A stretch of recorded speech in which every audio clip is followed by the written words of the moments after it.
Israel को Hamas के सफाये का लाइसेंस ट्रंप ने दिया। जैसे ही सुपर पावर का फ्री हैंड मिला, इजराइल ने तबाही मचा दी, मगर कतर को ट्रंप ने बचा लिया है। सुन लीजिए कैसे। खैर, इजराइल कतर पर हमला नहीं करेगा, जैसा कि मैंने कहा। मैं इसे कतर कहता हूं।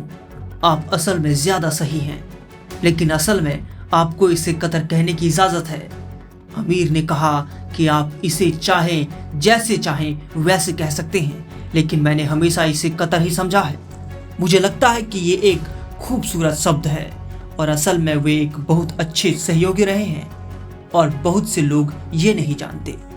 ट्रंप ने गारंटी ली है, कतर को कुछ नहीं होगा, इजराइल हमला नहीं करेगा, यानी कतर अब सलामत है।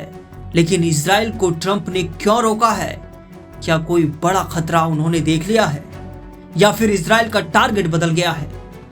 मैंने कुछ दिन पहले आपसे वादा किया था कि हम गाजा में आतंकी टावरों को गिरा देंगे, और हम ठीक यही कर रहे हैं।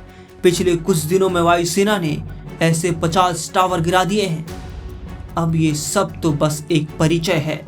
हमारी सेनाओं का एक जमीनी युद्धाभ्यास है जो अब गाजा शहर में इकट्ठा और संगठित हो रही है।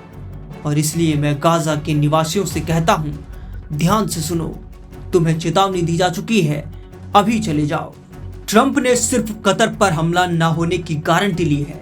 इसका मतलब ये है कि इजराइल कतर के अलावा जिस दुश्मन को चाहे बर्बाद कर सकता है। जैसा कि सब जानते हैं, इजराइल के दुश्मनों की कमी नहीं। इजराइल के दुश्मन युद्ध के लिए तैयार हैं। इजराइल के दुश्मनों को अच्छी तरह मालूम है कि नेतन्याहू दुश्मन के हमले का इंतजार नहीं करेंगे। पहला धमाका इजराइल करने के लिए कुख्यात है। पिछले हफ्ते वायुसेना के विमानों ने गाजा शहर में दर्जनों ऊंची इमारतों पर हमला किया, जहां हमास ने निगरानी उपकरण और आतंकी ढांचे लगाए थे।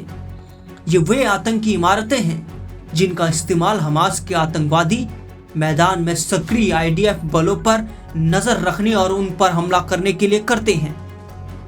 गाजा में वही होगा जो इजराइल चाहता है। वजह है ट्रंप का फुल सपोर्ट। हालांकि इजराइल का प्लान इस बार सबसे बड़े दुश्मनों के सफाये का है। नेतन्याहू ने लड़ाका ग्रुप के असल आकाओं से आर पार के युद्ध का सिग्नल दिया है। तुर्की ने अपने डर को बयां भी कर दिया है। तुर्की के रक्षा मंत्रालय के प्रवक्ता रियर एडमिरल जेकी आर्कतुर्क ने कहा कि इजराइल अपने लापरवाह हमलों का दायरा बढ़ाकर पूरे मध्य एशिया को तबाही में झोंकने का जोखिम मोल ले सकता है। आपातकालीन सम्मेलन में तुर्की जैसे कई बड़े देशों ने सैन्य संगठन बनाने के लिए सभी देशों को भड़का दिया। पाकिस्तान ने अरब देशों के नाटो का खुलकर समर्थन किया है।